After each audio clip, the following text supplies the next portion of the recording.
Your man Lycaeus went about the city inquiring after possible advisers, and I was happy to seek him out. Again he grinned. Also, I am in present need of employment. There ought to be a goodly profit in this. We are not going as traders, Pythias explained. We'll have wares along, but to exchange for what we need rather than to get wealthy. We are, though, pledged excellent pay on our return.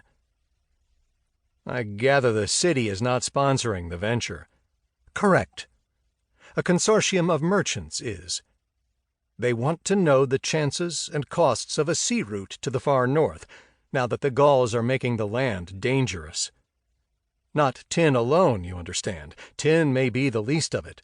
But amber, furs, slaves, whatever those countries offer. The Gauls indeed.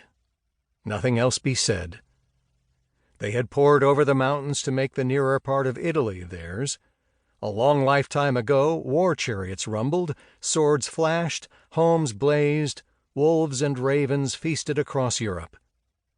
Hanno did add, I have some acquaintance with them.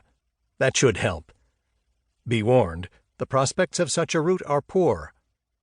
Besides them, the Carthaginians.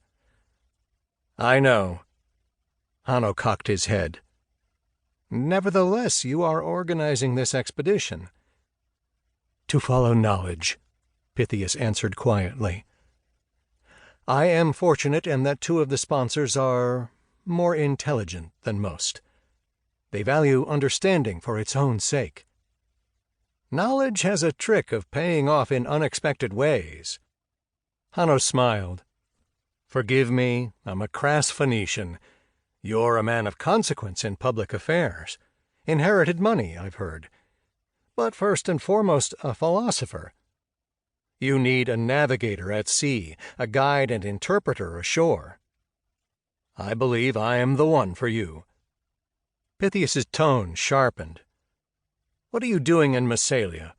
Why are you prepared to add something that is not in the interests of Carthage? Hanno turned serious. I am no traitor, for I am not a Carthaginian. True, I've lived in the city among many different places, but I'm not overly fond of it. They're too puritanical there, too little touched by any grace of Greece or Persia. And their human sacrifices. He grimaced, then shrugged. To sit in judgment on what people do is a fool's game. They'll continue doing it regardless. As for me, I'm from old Phoenicia, the East. Alexandros destroyed Tyre, and the civil wars after his death have left that part of the world in sorry shape. I seek my fortune where I can. I'm a wanderer by nature anyway. I shall have to get better acquainted with you, Pythias said, blunter than he was wont. Did he already feel at ease with this stranger? Certainly. Again Hanno's manner grew cheerful. I've thought how to prove my skills to you. In a short time. You realize the need to embark soon, don't you? Preferably at the start of sailing season? Because of Carthage? Hanno nodded. This new war in Sicily will engage her whole attention for a while. Agathocles of Syracuse is a harder enemy than the Carthaginian Sophites have taken the trouble to discover. I wouldn't be surprised if he carries the fight to their shores. Pythias stared. How can you be so sure? I was lately there, and I've learned to pay attention. In Carthage, too. You're aware she discourages all foreign traffic beyond the Pillars of Heracles, often by methods that would be called piracy were it the work of a private party. Well, the Sophites now speak of an out-and-out blockade. If they win this war, or at least fight it to a draw, I suspect they'll lack the resources for some time afterward, but eventually they'll do it.